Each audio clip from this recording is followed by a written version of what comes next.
One bright morning in the peaceful town of Sunnyvale, something strange and unbelievable happened. The color blue vanished from the world. The sky turned a dull gray, the oceans looked like milk, and even the blueberries in breakfast bowls turned pale and lifeless. The children of Sunnyvale, Lily, Max, and Ollie, were the first to notice. Lily's favorite blue dress had turned white, Max's blue toy car looked like chalk, and Ollie's blue crayon had disappeared from his box entirely. The kids ran outside, finding everyone confused and upset. The world looked drained, as if someone had stolen its calm and cool magic.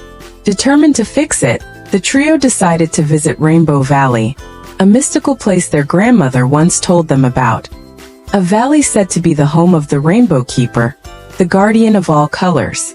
They packed their backpacks with snacks, water, and a color wheel from Max's art kit, hoping it would help them find clues. As they walked out of town, they saw the rivers now running silver, the sky pale as paper, and the birds that used to have blue feathers now looking ghostly white. It was both beautiful and eerie.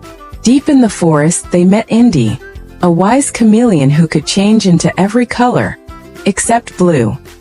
He sighed sadly and told them that the blue spirit had vanished 3 nights ago, after a fierce storm in the valley. Without blue, balance in nature was fading.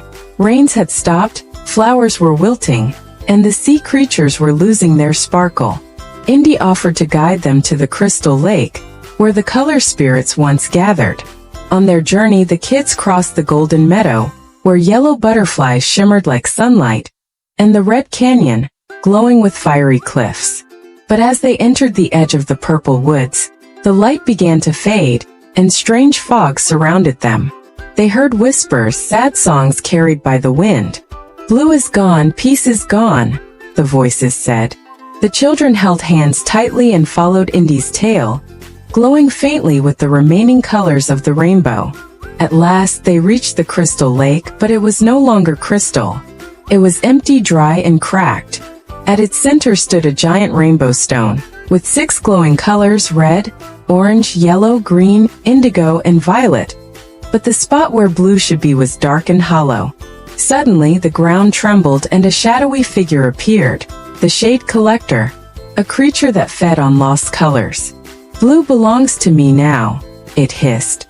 "Without it, sadness grows and I grow stronger."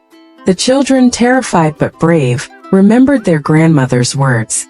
"Colors are born from feelings, believe in them." Lily thought about the sky she loved to stare at. Max imagined the waves he splashed in every summer, and Ollie remembered painting bluebirds in art class. As their memories grew stronger, a soft light glimmered from their hearts, a pure glowing blue. The Shade Collector screamed as the light burst forth, filling the air with warmth and calm.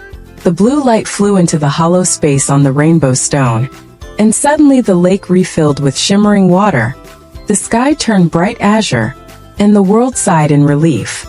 The Rainbow Keeper appeared, an ancient figure made of light, and thanked the children for restoring balance.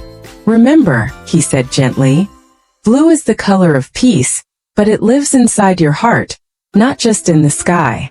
As the valley bloomed again, the kids returned home, their town once more painted in color.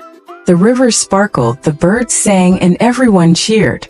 That night, when the children looked up, the stars twinkled above a deep blue sky, more beautiful than ever.